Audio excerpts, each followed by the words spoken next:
Hello students, हमारी last class में हमने कुछ वर्ड प्रॉब्लम्स की थी, कुछ स्पेसिफिक टाइप के ऊपर बेस्ड। आज भी हम वर्ड प्रॉब्लम ही करेंगे related to pair of linear equation, but these are the miscellaneous problems. तो इस टाइप की प्रॉब्लम्स भी आपको आ सकती है। मैं कोशिश कर रही हूँ कि ज़्यादा से ज़्यादा अलग अलग टाइप के क्वेश्चंस आपको समझा दूँ, ताकि आपको जब इक्वेशन बनाएं आप इक्वेशन फॉर्म करें, आपको कोई दिक्कत ना आए। फिर भी अगर आपको कोई क्वेश्चन लगता है कि इस टाइप के क्वेश्चन को करने में मुझे कुछ कन्फ्यूज़न हो रही है, लीनियर पेयर इक्वेशंस बनाने में दिक्कत हो रही है, आप प्लीज़ वीडियो के नीचे कमेंट करके बता सकते हैं। Otherwise, I'm trying to take more and more different types of questions so that you will be able to form linear equation easily in your examination. ठीक है ना। तो चलिए आज कुछ और प्रॉब्लम्स करते हैं जो हमारी पिछली प्रॉब्लम से अलग है। चलिए स्टार्ट करते हैं। हमारी इस क्लास का फर्स्ट क्वेश्चन है, the taxi charges in a city comprises of, it is charges not changes, the taxi charges in a city comprises of fixed charge together with the charge for distance covered. यानी ये एक fixed amount charge करते हैं जो वो लेंगे ही लेंगे जैसे ही आप उसके ऑटो में या टैक्सी में बैठोगे, ठीक है। उसके अलावा वो पर किलोमीटर के हिसाब से भी आपसे चार्ज लेंगे, ठीक है। तो इस हिसाब से for a journey of 10 kilometre the charges paid is 75 and for a journey of 15 kilometre the charges paid is 110. What will a person has to pay for travelling 25 kilometre. इस क्वेश्चन में पहले हमें तो देखना है कि अननोन क्या है। अननोन होंगे चार्जेस कौन कौन से, एक फिक्स्ड चार्ज और एक वेरिएबल चार्ज जो डिस्टेंस के हिसाब से चेंज होता है। जो फिक्स्ड चार्ज है वो तो ऑलवेज फिक्स्ड ही रहेगा, ठीक है। लेकिन जो वेरिएबल चार्ज है, अगर 2 किलोमीटर गए तो 2 से मल्टीप्लाई कर देंगे उस वेरिएबल चार्ज को, 5 किलोमीटर गए तो 5 से मल्टीप्लाई, अब वो 10 किलोमीटर गया तो 10 से मल्टीप्लाई हो जाएगा, 15 किलोमीटर तो 15 से मल्टीप्लाई हो जाएगा। एट लास्ट हमें क्या निकालना है, चार्जेस पेड फॉर 25 किलोमीटर। तो स्टार्ट करते हैं। लेट वेरिएबल कौन कौन से होंगे, लेट फिक्स्ड चार्ज, इसको x ले लिया, वेरिएबल चार्ज हो गया हमारा y। तो हमें क्या दिया हुआ है, for a journey of 10 kilometre, fix तो फिक्स ही रहेगा, इसमें कोई चेंज नहीं है, ये तो लेना ही लेना है, प्लस 10 किलोमीटर वो चलता है। तो 10 किलोमीटर पे वेरिएबल चार्ज क्या हो जाएगा, 10 इंटू वाई, क्योंकि ये जो वेरिएबल चार्जेस होते हैं ये पर किलोमीटर के हिसाब से होते हैं। इसकी क्या वैल्यू, कितना चार्ज पे किया उसने, टोटल 75, ठीक है। और जर्नी ऑफ 15 किलोमीटर के लिए क्या हो जाएगा, x plus 15y is equals to 110। इन दोनों को आप सॉल्व कर लोगे, आपकी x की और y की वैल्यू आ जाएगी। जब आपकी x और y की वैल्यू आ जाएगी तो आपको निकालना है x प्लस 25y, ठीक है, क्योंकि 25 किलोमीटर के चार्जेस वो आपसे पूछ रहा है, ठीक है। ये आप खुद से सॉल्व कर लीजिएगा। इक्वेशन इसकी इस तरह से बनेगी, फिक्स चार्ज एक वेरिएबल हो जाएगा और एक आपका वेरिएबल हो जाएगा वेरिएबल चार्जेस, ठीक है। चलिए नेक्स्ट क्वेश्चन देखते हैं। हमारा नेक्स्ट क्वेश्चन है, ये आपके बोर्ड एग्जामिनेशन में भी आ चुका है, बहुत ही ईजी क्वेश्चन है। I guess it is one of the NCERT question as well. बहुत ही ईजी क्वेश्चन है। क्वेश्चन क्या कहता है, if A B C D is a cyclic quadrilateral such that angle A is equals to 4y plus 20 degree, angle B is equals to 3y minus 5 degree, angle C is equals to 4x degree and angle D is equals to 7x plus 5 degree, find the angles। ठीक है, angles find out करते हैं, पर चारों angles का सम 360 degree होता है, हमें पता है, ठीक है। चारों एंगल से हम कैसे निकालेंगे, अब ध्यान से देखिए, यहाँ पे आपको एक कंडीशन दी गई है, it is a cyclic quadrilateral. Cyclic quadrilateral के जो ऑपोजिट एंगल्स होते हैं ना, उनका सम 180 होता है ना। Cyclic quadrilateral sum of opposite angles are 180 degree और आर कॉम्प्लीमेंट्री भी लिख सकते हैं। तो आपका क्या हो जाएगा, angle A plus angle C is equals to 180 और angle B plus angle D is equals to 180। तो आपकी इक्वेशन क्या बन जाएगी, 4y plus 20 plus C 4x is equals to 180 degree. एक इक्वेशन यहाँ से आ जाएगी और दूसरी क्या आ जाएगी, angle B 3y minus 5 plus 7x plus 5 degree is equals to 180। तो इन दोनों को सॉल्व कर लीजिएगा, 5 इधर जाए कैंसिल हो जाएंगे, इक्वेशन बना लीजिएगा। साइक्लिक के केस में सिर्फ क्या होता है कि सारों जो ऑपोजिट एंगल्स होते हैं उनका सम 180 डिग्री होता है, या ऑपोजिट एंगल्स आर कॉम्प्लीमेंट्री, जिसको आप बोल सकते हैं साइक्लिक क्वाड्रिलेटर के केस में। साइक्लिक क्वाड्रिलेटर होता क्या है? Cyclic quadrilateral is nothing but a quadrilateral in subscribe with in a circle, जो एक सर्कल के अंदर क्वाड्रिलेटर होता है और उनके जो ऑपोजिट एंगल्स होते हैं that is sum of 180 degree के होते हैं। तो इससे आपकी इक्वेशन आ गई, इसको आप सॉल्व कर लेंगे और आंसर फाइंड आउट कर लेंगे। नेक्स्ट क्वेश्चन देखते हैं। हमारा नेक्स्ट क्वेश्चन है इस क्लास का, student of a class are made to stand in a rows. If one student is extra in every row, there would be 2 less rows. If one student is less in each row, there would be 3 more rows. Find the number of students in a class. Question बहुत easy है, थोड़ी सी difficulty आपको आएगी unknown find out करने के लिए। चलो एक तो अननोन हमें पता चल गया कि नंबर ऑफ रोज क्या हो गया, ठीक है। तो क्या करेंगे हम इसको, देखिए इस टाइप के क्वेश्चन में किस तरह से सॉल्व करते हैं। वन अननोन मुझे पता चल गया कि नंबर ऑफ रोज। पहला क्वेश्चन समझ लेते हैं। सपोज ये सारी रोज है, ठीक है, इसमें इक्वल नंबर ऑफ स्टूडेंट्स होंगे, 1 2 3 4 1 2 3 4 5 इस तरह से, ठीक है, 1 2 3 4 5 1 2 3 4 5।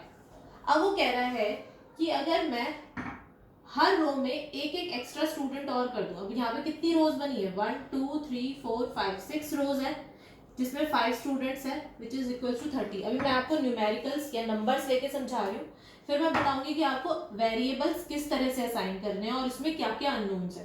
देखिए यहाँ पे क्या है, अगर 6 रो है, हर रो में 5 स्टूडेंट्स है, तो क्या होगा कि अगर मैं एक एक स्टूडेंट एक्स्ट्रा हर रो में डाल दूं तो ये वाली रो खत्म हो जाएगी, मेरी रो कितनी रह जाएगी, 5 6 - 1 एंड ये और स्टूडेंट्स हर रो में कितने हो जाएंगे, 1 प्लस हो जाएगा। तो यहाँ पे भी मेरा आंसर क्या आएगा, 30 रहेगा। अब वो कह रहा है कि अगर मैं हर एक रो में से एक एक स्टूडेंट्स और कम कर दूं, ठीक है, जो ओरिजिनल नंबर था स्टूडेंट्स का वो मैं कम कर दूं, 5 - 1 कर दूं, तो कितने हो गए ये 14 1 2 3 4 5 यानी 3 4 5 15 5 4 से 20। तो मेरे पास कितने स्टूडेंट्स बचे, 10। तो मुझे कितनी रोज और बनानी पड़ेगी, 2.5, यानी ये एक्स्ट्रा रोज हो गई। तो यही इसका हिसाब है। तो यहाँ पे जो अननोन वेरिएबल्स होंगे वो कौन कौन से होंगे, वो होंगे इस केस में, इस टाइप के क्वेश्चंस में आपके नंबर ऑफ स्टूडेंट्स। क्या क्या अननोन वेरिएबल थे, मैंने 6 और 5 क्या लिया था, 6 is the number of rows and 5 is the number of students in each row, यही होगा, क्लियर है। अब वो कह रहा है नंबर ऑफ हमें फाइंड आउट करना है number of students in a class. तो चलिए करते हैं। तो हम क्या करेंगे, नंबर ऑफ स्टूडेंट्स हमारा हो गया नंबर ऑफ स्टूडेंट्स इन, तो इस केस में हमारे अननोन वेरिएबल्स क्या हो गए, number of students in a row, ठीक है, let x and number of rows, यही दो चीज थी। ये कितनी है रोज हमें ये भी नहीं पता, और ये कितने हैं, हर रोज में कितने नंबर कितने स्टूडेंट्स खड़े हैं ये भी हमें नहीं पता। तो नंबर ऑफ रोज हमने ले लिया y और हर रो में कितने स्टूडेंट्स है x। So total number of students क्या होगा हमारा, number of students into number of rose, that is x into y। This is the original one. ये नंबर तो हमेशा सेम ही रहेगा, नंबर ऑफ स्टूडेंट्स तो चेंज नहीं होंगे, बढ़ेंगे घटेंगे नहीं, तो नंबर ऑफ स्टूडेंट्स तो हमेशा यही रहेगा। अब कंडीशन देख लेते हैं। ये कह रहा है if 1 student is extra in every row, यानी x में मैं 1 प्लस कर दूं, ठीक है, देयर विल बी 2 लेस रोज। अगर हर रो में एक एक्स्ट्रा स्टूडेंट कर दूं तो मेरे कितनी रोज बनेगी, जितनी ओरिजिनली बन रही थी उससे 2 कम, ठीक है। ये मेरा नंबर ऑफ स्टूडेंट्स आ जाएगा, number of students in a row into number of rows, और ये किसके इक्वल है, नंबर ऑफ स्टूडेंट्स हमने निकाला था एक्स वाई के इक्वल, ठीक है।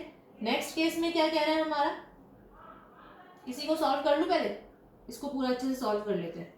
एक्स वाई मेरा आ जाएगा, चलिए पहले कर लेते हैं next. If one student is less in each row, second condition भी बना लेते हैं। If one student is less in each row, यानी number of student in each row x था, अब हमने हर एक स्टूडेंट हर रो में से कम कर दिया, तो ये क्या हो जाएगा एक्स माइनस वन।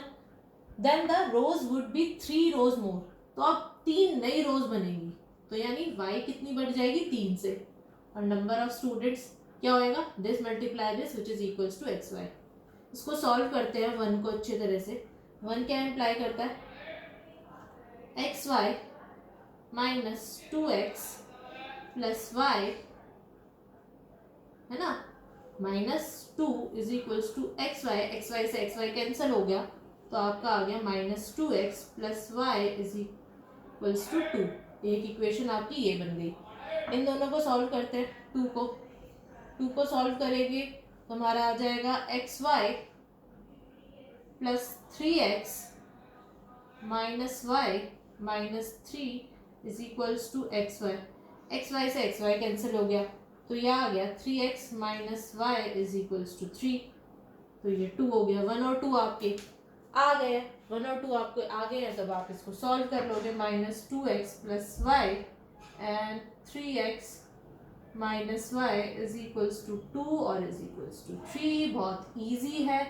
x की वैल्यू आपकी 5 आ जाएगी, y की वैल्यू आपकी आ जाएगी नंबर ऑफ 12, तो number of students in each row हो गया 5, नंबर ऑफ रोज हो गई 12, तो टोटल नंबर ऑफ स्टूडेंट्स क्या आ जाएगा आपका 12 इंटू 5 दैट इज 60। यही आपको फाइंड आउट करना था। नेक्स्ट क्वेश्चन करते हैं। हमारा नेक्स्ट क्वेश्चन है वर्क पे बेस्ड। ये क्वेश्चन बहुत ही अच्छे लगते हैं मुझे, कह सकते हो, थोड़े ट्रिकी होते हैं, दिमाग लगाना पड़ता है, और इस क्वेश्चन से ज़्यादातर जो लोग होते हैं वो डरते हैं, बट डरिएगा नहीं, क्वेश्चन बहुत अच्छे हैं, बहुत आराम से हो जाएंगे, एक बार समझ लीजिए। हमें क्या दिया हुआ है, हमें दिया हुआ है 8 boys and 10 man can finish a work in 10 days। 8 boys और 12 आदमी मिलके जो है, मैंने गलत लिखा है क्या क्वेश्चन, हाँ जी, यहाँ पे मैन है एंड यहाँ पे बॉयज है। अब क्वेश्चन ठीक है, 8 मैन एंड 12 बॉयज एक काम को 10 दिन में खत्म करते हैं, और उसी काम को 6 आदमी और 8 लड़के, ये 6 मैन एंड 8 बॉयज 14 days में खत्म करते हैं। तो हमें लिखना है कि अगर सिंगल एक आदमी को काम पे लगाया जाए उसी पूरे के पूरे काम को फिनिश करने के लिए, तो वो कितना टाइम लेगा, और अगर एक सिंगल लड़के से वो काम करवाया जाए या वन बॉय से वो काम करवाया जाए तो वो कितना टाइम लेगा उस काम को फिनिश करने के लिए। ठीक है, ये हमारा क्वेश्चन है। देखिए, इस टाइप के जो क्वेश्चन होते हैं ना, वर्क वाले क्वेश्चन में सबसे पहले जो आपका वर्क होगा ना, total work, one complete work, जो टोटल वर्क होगा, ये चीज़ हमेशा ध्यान रखिए, टोटल वर्क को आप 1 लेंगे। ठीक है, आपका जो कंप्लीट वर्क होगा दैट इज 1। ठीक है, अच्छा, अब देखिए टोटल वर्क आपका हो गया 1। अब अगर 8 आदमी और 12 बॉयज जो काम है वो कैसे करेंगे फिनिश,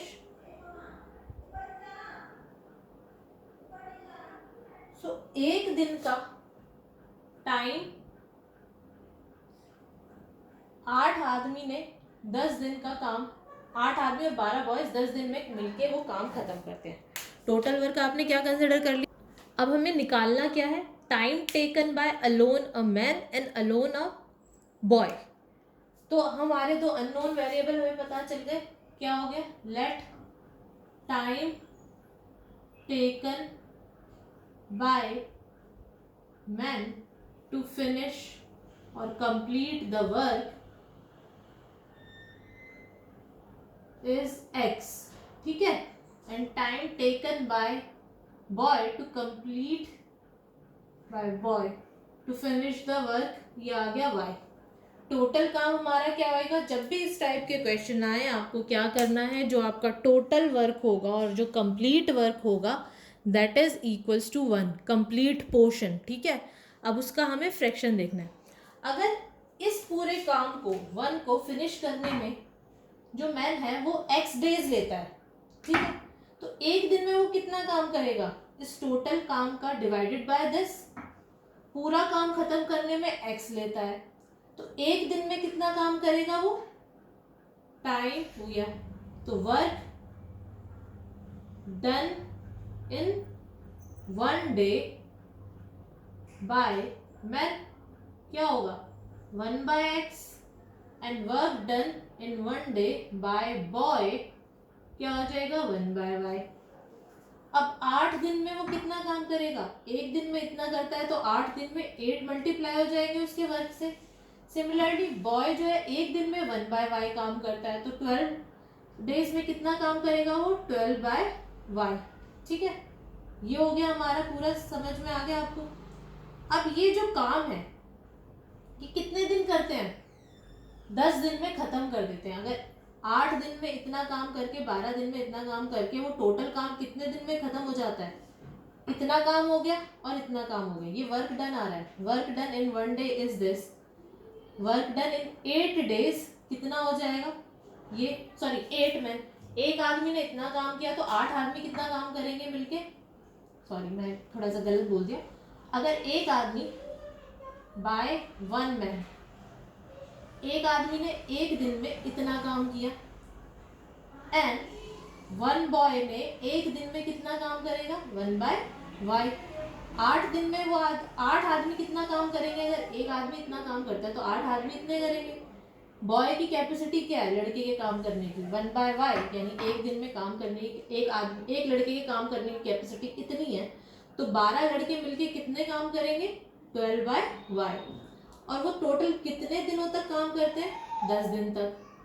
8 आदमी और 12 लड़के मिलके कितने दिन तक काम करते हैं 10, विच इज इक्वल्स टू 1, खत्म हो जाता है पूरा का पूरा काम। ये वर्क डन आ रहा है ना 10 दिन में कितना किया, 8 आदमियों ने एक दिन में कितना काम किया, एक आदमी ने एक दिन में 1/x काम किया, एक लड़के ने एक दिन में 1/y काम किया, तो एक दिन में 8 आदमी कितना काम करेंगे 8/x, और एक दिन में 12 बॉय कितना काम करेंगे 12/y।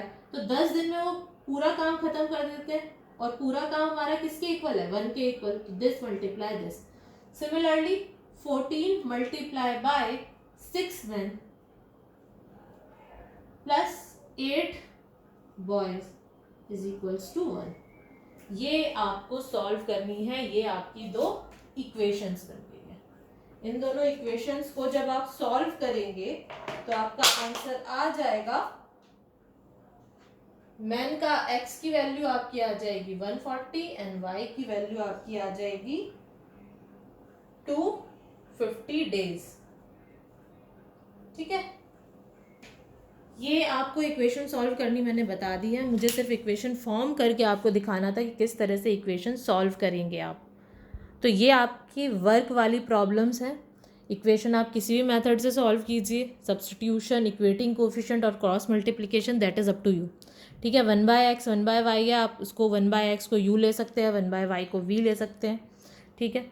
आप उसी तरह से उसको सॉल्व कीजिएगा और फिर आप देखिएगा आप कौन सा मेथड अप्लाई करना चाहते हैं। इक्वेशन सॉल्व करनी आपको आती है, आंसर मैंने आपको दे दिया है। बस मुझे आपको समझाना था कि वर्क वाली प्रॉब्लम में क्या करना है। जब भी इस तरह की प्रॉब्लम्स आए या इस तरह के क्वेश्चन आए, टोटल वर्क आपको 1 कंसिडर करना है, देन हमें टाइम टेकन निकालना है, तो time taken by the man हो गया x, बॉयज हो गया y, अगर वुमेन दिया है तो इसी तरह से आप कुछ भी लिख सकते हैं जो आपको दिया गया है। अब work done in 1 day by 1 man होता है, ये एक दिन में एक आदमी के काम करने की कैपेसिटी है 1/x। हम ये मान के चलते हैं इस टाइप के क्वेश्चन में जो सारे आदमी हैं वो एक ही जितना काम करेंगे और सारे लड़के जो हैं वो उतना ही काम करेंगे, ठीक है, उनकी कैपेसिटी सेम होगी। तो this is the assumption, that is why we have multiply 1/8 into 8। अगर एक आदमी इतना काम करता है तो 8 आदमी 8 में 8 काम करेंगे, और एक बॉय 1/y काम करता है तो 12 बॉय कितना करेंगे 12 इंटू 1/y, और टोटल कितने दिन काम करते हैं 10 दिन, कंप्लीट काम को फिनिश कर देते हैं। तो ये फिनिश हो जाता है, ये 10 दिन में टोटल कितना काम करते हैं इतना, बताया था कि टोटल वर्क जो होगा आपका that is equals to 1, complete का मतलब है 1, ठीक है। तो यहाँ आपका आंसर आ जाएगा, दिस इज योर आंसर, ठीक है। चलिए नेक्स्ट टाइप ऑफ क्वेश्चन देखते हैं। हमारा नेक्स्ट टाइप का जो क्वेश्चन है इसमें प्रॉफिट एंड लॉस इन्वॉल्व है। तो देखते हैं क्वेश्चन क्या कहता है। On selling a tea set at 5% loss and lemon set at 15% gain, crockery seller gain 7 rupees. अगर एक टी सेट को 5% के लॉस पे बेचता है और लेमन सेट को 15% के गेन पे बेचता है तो उसको टोटल गेन हो जाता है 7 रुपीज़ का। और अगर वो टी सेट को 5% के गेन पे बेचता है और लेमन सेट को 10% के गेन पे बेचता है तो वो टोटल अर्न करता है ₹13, यानी उसको 13 रुपीज़ का अर्न करने का मतलब है उसको गेन हो जाता है 13 रुपीज़ का, ठीक है। Find actual price of both, हमें दोनों का एक्चुअल प्राइस निकालना है, ठीक है। अननोन्स पता चल गए, दोनों का प्राइस, लेमन सेट का प्राइस और टी सेट का price. These are the two unknowns. इनको अननोन्स को सबसे पहले नाम दे देते हैं।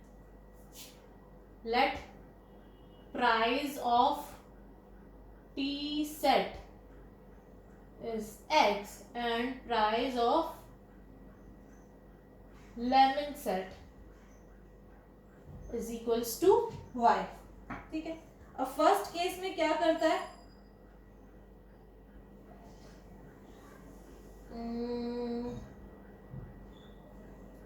हमारा फर्स्ट केस में है वो 5% के लॉस पे टी सेट को सेल करता है।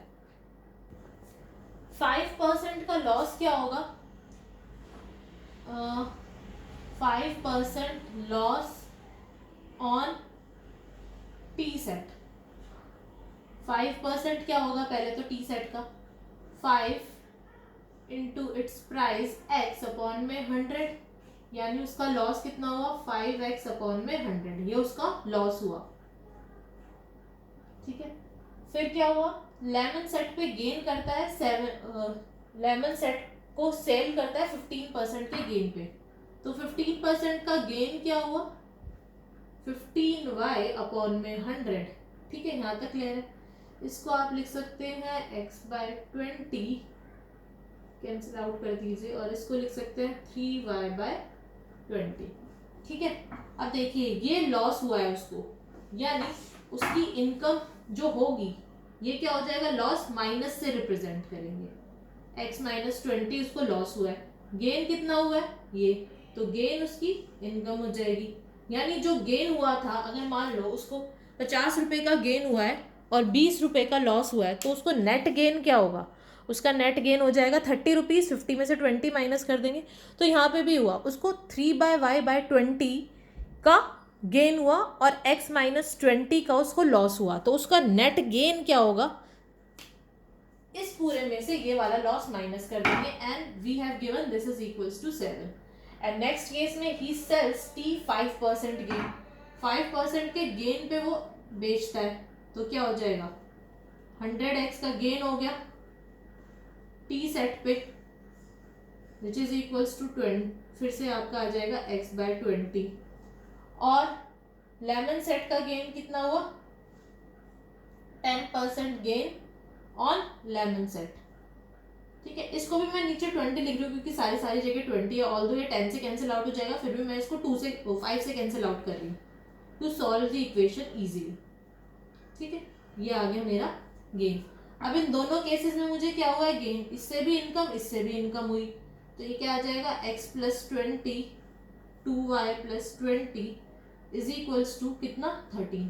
तो एक इक्वेशन आपकी आ गई ये एंड एक इक्वेशन आपकी आ गई ये, क्या आ गया 3y/20 minus x/20 equals to 7। Direct equation है, 1/2 भी मत लो चाहे, क्यों, ये x/20 कैंसिल आउट हो रहे हैं इनको और ये भी बेस सेम है तो आप प्लस ही कर लो ना, डायरेक्ट कैंसिल हो गया, लो क्या आ गया ये 5y/20, इसलिए मैंने 20 हटाया नहीं था, और ये कितना आ जाएगा 7, दिस इज 20, ठीक है। तो ये क्या आ जाएगा y is equals to 20 into 20 upon में 5, y की वैल्यू आ गई, x ही निकाल लेना, ठीक है। ये आपका आ गया आंसर। चलिए फिर भी दे देती हूँ आपका आंसर क्या होएगा, क्या आ जाएगा, फिर क्या हो जाएगा, 4 दूनी 8, 80 रुपए का आपका ये आ गया लेमन सेट। और टी सेट आपका आ जाएगा एक्स की वैल्यू 100। ठीक है, क्लियर है, क्वेश्चन सॉल्व हो गया। कई बार है ना, अगर अपॉन में भी आपको इस तरह से 120 या कुछ भी दे रखा है, आप डायरेक्ट सॉल्व कर सकते हैं, बहुत ईजी हो जाता है क्वेश्चन। एक लास्ट टाइप क्वेश्चन मुझे आपको बताना है आज की क्लास में, उसके बाद मेरी तरफ से मैंने आपको हर टाइप के क्वेश्चंस करा दिए हैं। आपको फिर भी डाउट हो तो आप वीडियो के नीचे कमेंट करके लिख सकते हैं। चलिए वो लास्ट टाइप ऑफ क्वेश्चन देख लेते हैं। देखिए हमारा जो नेक्स्ट क्वेश्चन है वो भी आपका जो लास्ट टू लास्ट क्वेश्चन था वर्क डन वाला, उससे ही रिलेटेड है। पहले क्वेश्चन देख लेते हैं क्या है। It take 12 hours to fill a swimming pool using 2 pipes. If one pipe of large diameter is used for 4 hours and the pipe with smaller diameter is used for 9 hours, only half of the pool can be filled. How long it will take to fill the pool separately by each pipe? देखिए हमें एक swimming pool दिया गया है, दोनों pipes उसको मिलके 12 घंटे में फिल कर देते हैं। ठीक है, साथ में चलाते हैं जब एक साथ ही दोनों पाइप से पानी निकलता है। अगर जो बड़े वाला पाइप है जिसका डायमीटर ज़्यादा है उसमें से ज़्यादा पानी निकलेगा, वो 4 घंटे तक चलाएं, और जो छोटा पाइप है उसको 9 घंटे तक चलाएं, उसमें से 9 घंटे तक पानी निकाला, मतलब दोनों को स्टार्ट एक साथ किया है तो 12 घंटे लगते हैं दोनों को एक साथ भरने में। और अगर मैं ऐसा करूँ कि बड़े पाइप को मैं 4 घंटे चलाऊँ, छोटे पाइप को 9 घंटे चलाऊँ, तो ओनली आधा पूल यानी half pool can be filled, आधा स्विमिंग पूल भरता है। How long it will take to fill the pool separately by each pipe. ठीक है, दोनों जो पाइप हैं अगर अलग अलग चलाएं, सिर्फ एक पाइप से मुझे पूल भरना हो तो वो कितना टाइम लेंगे, छोटा पाइप कितना टाइम लेगा और बड़ा पाइप कितना टाइम लेगा। इस तरह के क्वेश्चन में भी देखिए वर्क क्या है आपका, स्विमिंग पूल को भरना। ठीक है, तो यहाँ पे भी तो स्विमिंग पूल को भरना आपका टोटल वर्क हो जाएगा, उसको आप 1 लेके चलिए, टोटल वर्क इज 1। और वर्क क्या है आपको, टू फिल स्विमिंग पूल, ये आपका वर्क है। और ये जो टोटल वर्क होता है इसको हमेशा मैंने क्या मानने को कहा है आपको, 1। ठीक है, यहां तक हो गया। हमें क्या निकालना है, ईच पाइप सेपरेटली कितना टाइम लेते हैं। तो अननोन्स मुझे पता चल गए, let larger pipe take x hours and smaller pipe take y hours to fill the pool completely। अगर सारा काम वो x hours में कर देते हैं, ठीक है, जो बड़े वाला पाइप है वो x hours में सारा वो भर देता है पूल, और जो स्मॉलर पाइप है वो सारा पूल कितने में भर देता है, y hours में। ठीक है, अब हमारा टोटल वर्क क्या है, 1। ठीक है, अगर वो सारा काम x आवर्स में कर देता है तो 1 घंटे में वो कितना काम करेगा, 1/x। ठीक है ना, उसका 1/x कर देंगे हम। ये चीज समझ में आई। सारा काम अगर वो जो है पूरा का पूरा जो वर्क डन है वो x आवर्स में करता है तो 1 आवर में क्या करेगा, डिवाइड कर देंगे जितना उसने सारा काम किया उससे, x आवर्स में कितना काम किया है तो डिवाइड कर देंगे 1/x। ठीक है, तो क्या आ जाएगा हमारा, water filled by, this implies water filled by larger pipe in 1 our is 1/x। सारा काम वो x घंटे में करता है। ठीक है, सारा काम क्या है, 1। अब सारे काम को वो 1 घंटे में कितने में, 1 घंटे में कितना काम करेगा, तो उस वर्क को डिवाइड कर देंगे ना टोटल टाइम से, तो ये आपका आ जाएगा 1 घंटे का काम। 1 घंटे में कितना काम किया बड़े पाइप ने, 1/x। तो 4 घंटे में कितना करेगा, 4/x। ठीक है, water filled by smaller pipe, smaller diameter pipe लिख सकते हैं आप, क्या होगा, इन 1 आवर। सारे काम को डिवाइड कर देंगे जो टोटल टाइम उसने लिया है यानी 1/y। तो 9 आवर्स में कितना करेगा वो, 9/y। यहां तक समझ में आया, यानी 4/x प्लस 9/y, 4 घंटे तक छोटा पाइप, वो सॉरी हाँ जी, क्या आ गया 4/x प्लस 9/y मेरा क्या आएगा। अगर मैंने 4 घंटे तक बड़ा पाइप चलाया और 9 घंटे तक छोटा, तो कितना काम हुआ, पूरा का पूरा काम नहीं हुआ, आधा काम हुआ, तो 1/2। और वो कह रहा है कि 12 घंटे में दोनों पाइप एक साथ भर देते हैं, तो 12 घंटे बड़े वाला पाइप, 12 घंटे छोटा वाला पाइप, तो काम क्या हो जाता है, पूरा का पूरा कंप्लीट 1। तो ये आपकी इक्वेशंस बन गई। समझ में आया। इस तरह के क्वेश्चन में आपको देखना है कि वर्क क्या है, जो भी वर्क है उसको टोटल वर्क को आप 1 कंसिडर कर लीजिए, ठीक है। Complete work is equal to 1। आपने टोटल काम 1 ले लिया। अब इसमें क्या था कि सारा का सारा काम जो है x जो है टोटल वर्क x आवर्स में करता है, यानी कंप्लीट वर्क को करने में उसको x आवर्स लगते हैं। तो 1 घंटे में कितना काम लगेगा, 1 टोटल वर्क को डिवाइड कर देंगे नंबर ऑफ आवर्स से, तो उसका 1 घंटे का काम आ जाएगा। फिर मुझे निकालना है 4 घंटे का काम, तो 4 से मल्टीप्लाई कर दिया। इसी तरह से स्मॉलर पाइप का मुझे 9 घंटे का काम निकालना था, तो 9/y कर दिया और इसको इक्वल कर दिया हाफ के, क्योंकि इतने टाइम में वो सिर्फ हाफ पूल भर पाते हैं। और दोनों पाइप अगर 12-12 घंटे चलाऊं तो वो कंप्लीट वर्क कर देते हैं। So this is your equation which you need to solve. Answer मैं आपको दे देती हूँ, ठीक है। तो जो लार्जर पाइप होगा, बड़े वाला पाइप, ये कम टाइम लेगा, ये लेगा 20 आवर्स और ये लेगा आपके 30 आवर्स, ठीक है। इसको सॉल्व कर लीजिएगा।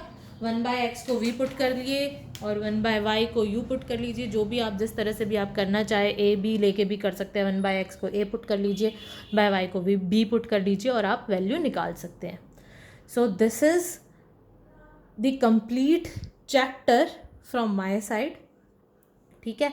मैंने जितने अलग अलग टाइप के क्वेश्चन हो सकते थे, वर्ड प्रॉब्लम हो सकती थी, वो मैंने आपको करा दी है। Still you find any other problem which is different from all these problems, or if you have any doubt in these problems which you have done in our classes, you can always ask by commenting under the video, ठीक है। Comment section में आप comment करके बता दीजिए आपको कोई भी डाउट है, कोई भी क्वेरी है, इसके अलावा कोई क्वेश्चन है जो आपको समझ में नहीं आ रहा, वो आपका हो जाएगा। आपका ये वाला चैप्टर भी मेरी तरफ से कंप्लीट हो गया है। So please keep practicing to clear your concept, और अगर कोई भी डाउट है तो आप पूछ सकते हैं। Thank you so much.